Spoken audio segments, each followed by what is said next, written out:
what is some advice that you have in general for pre-retirees to consider as they approach their retirement years?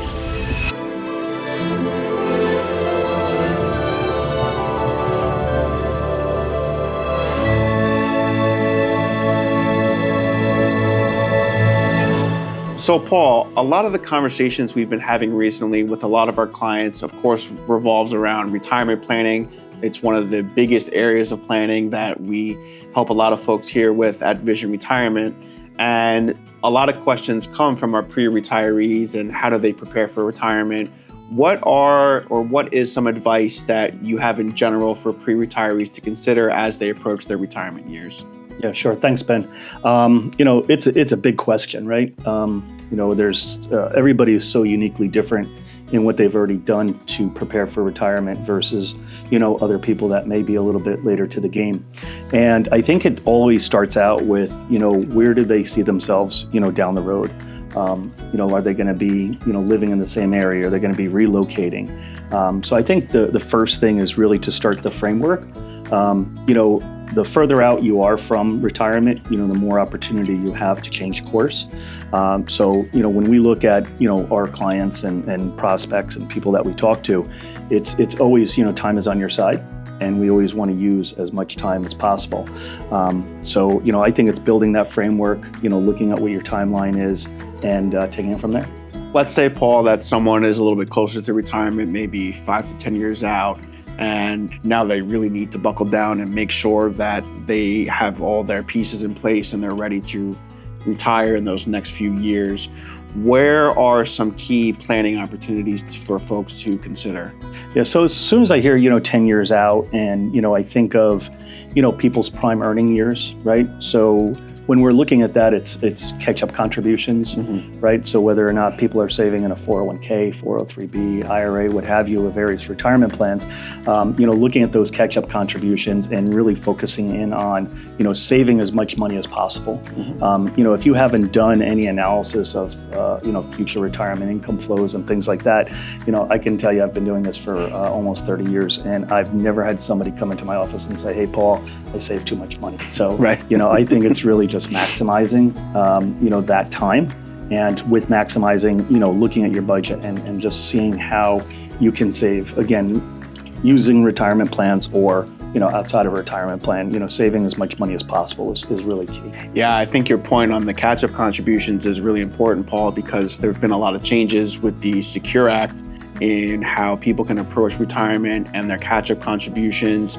For those of us that aren't familiar with this, the catch-up contributions have recently been changed where they're expanded so more people can take advantage of them, age 50 and up, right? And there's even now an enhanced catch-up contribution for folks ages 60 to 63 with their workplace plans, where most folks are accustomed to the standard, maybe let's say it's $23,000 in 1 year with another $7,500 of catch-up. But the enhanced catch-up for those few years in your early 60s can bump that number all the way up to $11,250 for 2025, right? Plus the additional $23,500. So that extra $4,000 to $5,000 over a 4 or 5 year period might not seem like a lot, but once you take into account that the money is going to sit in those retirement accounts for a long time and then be invested and have compound interest, it can really make a big difference to a lot of people. And Paul, just continuing the conversation here a little bit, I think when we think about retirement plans for a lot of folks and savings and catch-up contributions and just maximizing your savings, how can folks start to think about a tax-efficient strategy for their retirement savings once they approach retirement? Yeah, I'm so happy you brought that up, Ben, because we talk about diversification of assets, and that's a big thing. I think what people lose sight of is diversification of income sources, right? And so when you get to retirement, we've been so programmed to save in pre-tax type vehicles, through our workplace and in IRAs. And I don't think people think as much, what happens to that, because now I'm in retirement and I start withdrawing from my 401k, I collect Social Security, maybe I have a pension, and all of that income is going to be taxable. Right. Furthermore, when we get out to minimum distribution years, where people are forced to take money out of those qualified plans, it can actually increase their income even more, and having them spend even more money in taxes. So, the tax planning around having a tax efficient retirement income strategy is huge. And, the one other thing that I just want to point out when you said, those years right before retirement, I think one of the misconceptions I think people also have is they look at retirement as like an ending, or a beginning. It's really a journey because, if you retire at 65, 67, whatever age, you're retiring at, you still have a pretty long life expectancy, maybe 25, 30, 40 years, depending on, the person. And, that's where I think people sometimes lose sight is, their program that this is the date that I'm retiring, but it's really, can be a lifetime after that. Yeah, no, you're absolutely right, Paul. I don't think there's really, or very few of our clients that actually have that hard retirement date where at age 67, they say, that's it, I'm packing in the bags and I'm never working another day in my life. So many people now are transitioning to maybe something else that is a little bit less stressful than their primary career path. Maybe they're just taking a reduction of hours. They might change to something different altogether, picking up a passion or a hobby.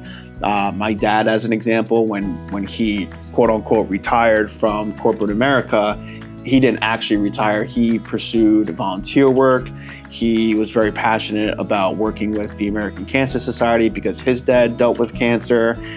He loves to teach, and he's now a part-time professor at Morris Community College. So there are so many other people that are just like my dad, where they have worked this traditional career path, but they still had, like you said, that vision and that journey in mind, and keeping sight of that to make sure that you have purpose throughout your later years of life is, I think, really what's going to keep a lot of folks going outside of the financial aspect, right? It's all the emotional and psychological planning that goes into the finances that is probably just as important, if not more important, than the money aspect, right? Yeah, absolutely. That finding meaningful purpose is huge because, what we've seen through the years is when people retire, if they don't have something else beyond work, it makes retirement difficult. So everybody prepares, monetarily or to a degree, to retire, but not everybody prepares mentally. And I think that's a great point that, people really got to be prepared. What does retirement look like for me? Financially, right? But also emotionally, what is that gonna entail? Yeah, no, I absolutely agree, Paul. Is there anything else in particular? We talked a lot about different types of catch-up contributions, some tax optimization strategies, some mental health and psychological planning implications. What other aspects, or maybe one final aspect, would you sort of give advice to for pre-retirees?